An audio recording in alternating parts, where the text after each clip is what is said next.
Yo, what is going on, ladies and gerbils? Welcome to you, NWA Powerrr thoughts here from a show, from this past Tuesday, 6:05, every day on your dial. I believe this was called Strictly Business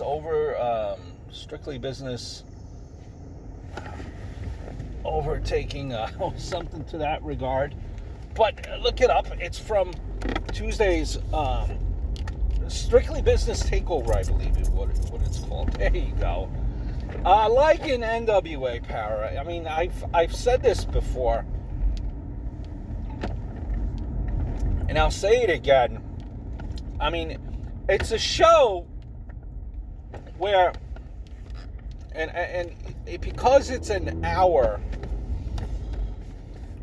it keeps you in tuned. Usually, sometimes I find, like, when there's a, when you have these 2 or 3 hour, telecasts on your TV on wrestling, when a match or an interview or a segment is not the best, it kind of, I don't know, like throws, at least for me anyway, I feel it kind of just throws your mojo or your sense of watching the rest of the program off for a couple of minutes thereafter before you get back into it and collect all your pieces after you've seen what you just seen and be like, man, I can't believe I just seen that. So even though, like, there's certain parts that you may not like in NWA, it's a moving show. It's quick, and you almost tend to forget about that last segment, if you know what I mean, right? Since it's an hour program, it feels like it's fast moving as opposed to having 2 or 3 hours. I don't know if that makes any sense to you guys, but a couple of just starts here, in no particular order, just going across the map here. We've seen Melina fighting on NWA Powerrr.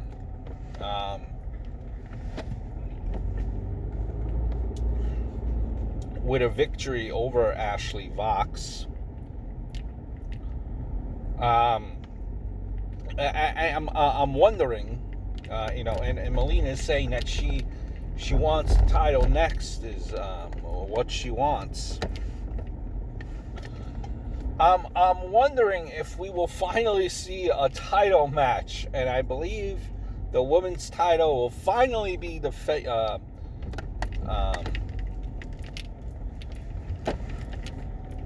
put on the line next week. So you have that title there up for grabs. Melina still has one of the best entrances of all time when she does that split, right? Am I right or am I right? Phenomenal, man. Phenomenal. And she it was a short match. She did what it had to do. And there you go, Melina, back on our TV screens. We also, the pay-per-view, the Hard Times pay-per-view, I worry about it, I don't know, in a sense of, well, the Hard Times pay-per-view seems to be centered around this, the TV title, who will be crowned TV champion.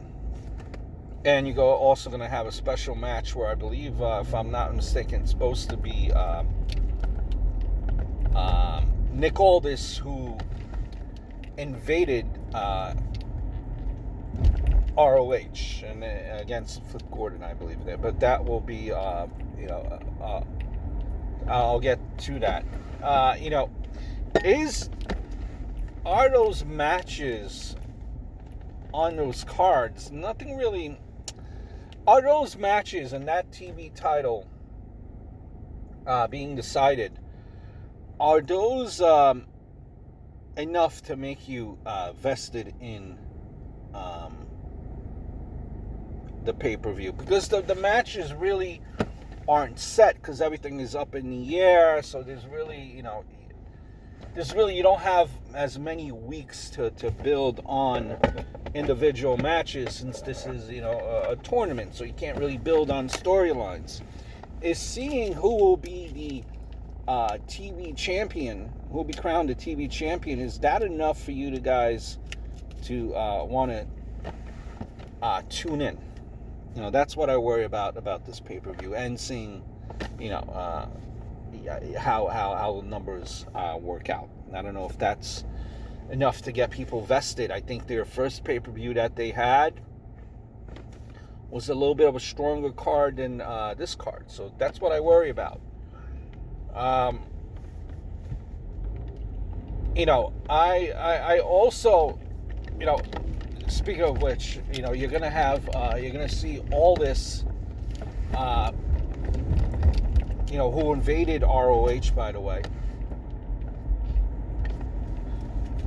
And this, and now that we know that Marty Scurll will be with ROH,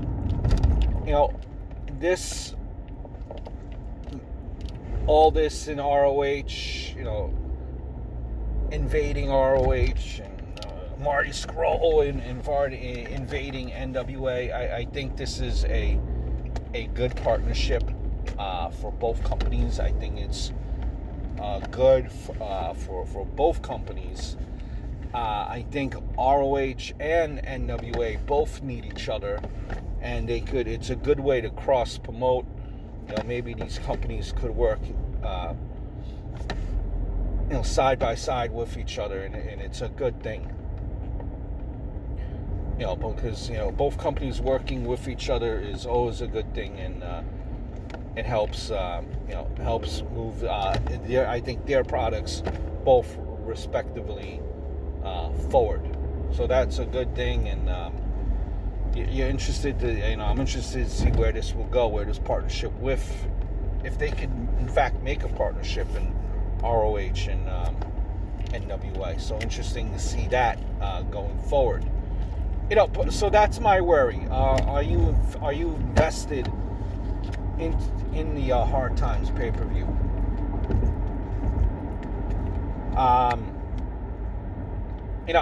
On that TV title, I'm also worried, and I don't know if that roster is big enough, for that title. I mean, you have Aaron Stevens. Has he even defended his championship yet? I don't think he has. He just won this belt. I don't like the fact that he just won this belt, and he's not even focused on defending it. He's not even focused on being the best, champion. It seems like he's now, in all of his, like he's focused on winning the tag team title, and I don't know. Like you're gonna have the TV title, you're gonna have the national championship, you're gonna have, you have the 10 pounds of gold there. There's so many belts for just a roster that's not that expanded. So, that's what I worry about. I also am kind of a little bit worried. I'll be honest with you. I was shocked that Morton, the team Ricky Morton's team won against Strictly Business. You have Robert Gibbs. You had Eli Drake, and you had Tim Storm. Defeated Wild Cards and Scott Steiner. You defeated them. So now you're gonna have you're gonna have all this, and Morton getting a title opportunity. and I get it. And by the way, it's Royce that again gets the pin. Albeit he's rolled up, but he's pinned again. I believe it was by one of the Rock and Roll Express by Gibbs. I believe that's who it was. It could be wrong, but I believe that's who it was. Listen, so Strictly Business, this new faction, last 2 weeks on TV have been made to look like clowns, and these guys are young guys. They're losing to, being punked out. You're being punked out by the Rock and Roll Express. Strictly Business. It seems like they're strictly losing now. I mean, do you guys, after 2 weeks, do you guys, and they just formed, they're already losing. Do you take these guys seriously? Do you take Strictly Business seriously as a faction? They present them on commentary as a force, but in actuality, they're not lions. They're little, their Raw is so small. I would have liked after, they suffered that loss, especially, wild cards who lost their title to the Rock and Roll Express. Why don't you go after that and just attack Rock and Roll Express? You should be upset that they have been clowning you on pay-per-views and embarrassing you. Instead, they don't try to get retribution. Show us why you're a force to be reckoned with, and you're dirty players, and you're Strictly Business. Hey, it's not personal, it's business. Why? They didn't even do that after the bell. They did nothing. And I see where this is going. I see Morton now with his team winning. I definitely see Morton taking the strap from all this. I see that happening. Maybe not in a clean, not in a clean victory type of way.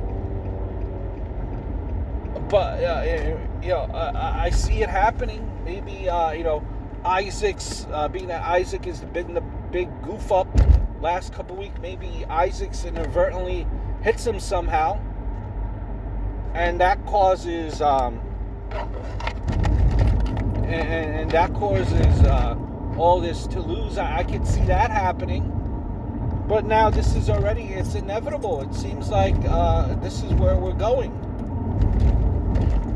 And I guess, and I know the audience, they respect the NWA, they respect the teams, they respect old school wrestling. But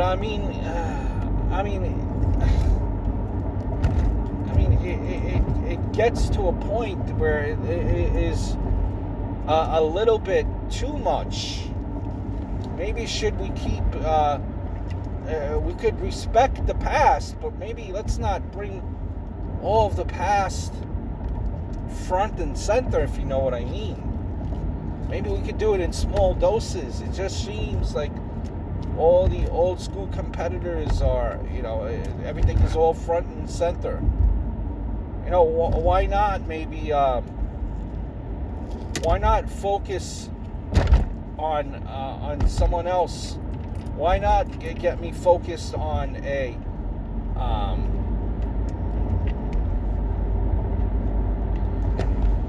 on another athlete? Why not focus on the Dawsons? Why not create the NWA, the new NWA? Why are we, so focused on the old legends? Now, I know what you might tell me. Listen, if Morton wins, he's not going to hold the title for long. It'll be 1 week and done. Give him like the strap as a thank you for a token. Now, I get it. But, it's to a point. Is this a little bit too much? And I don't know. I think we're supposed to be creating new stars, or at least that's what I thought NWA is supposed to be doing. It's creating new stars. And I don't know. It seems like in the last couple of weeks we've been focusing a little bit too much on nostalgia. That's all. That's all.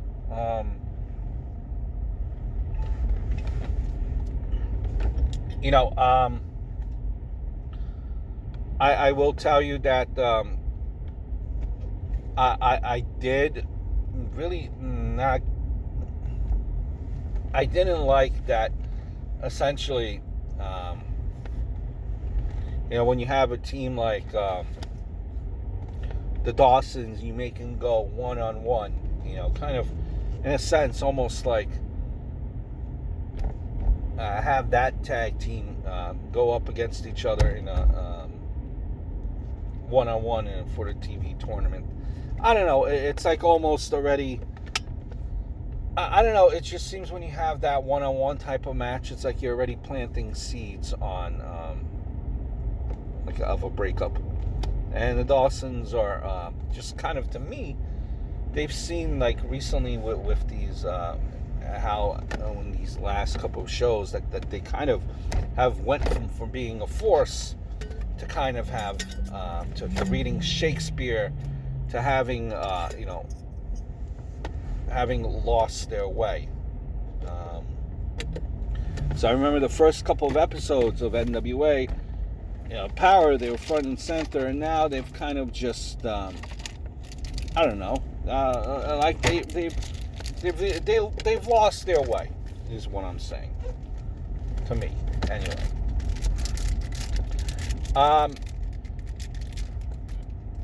Homicide and Kingston, they're good on the stick.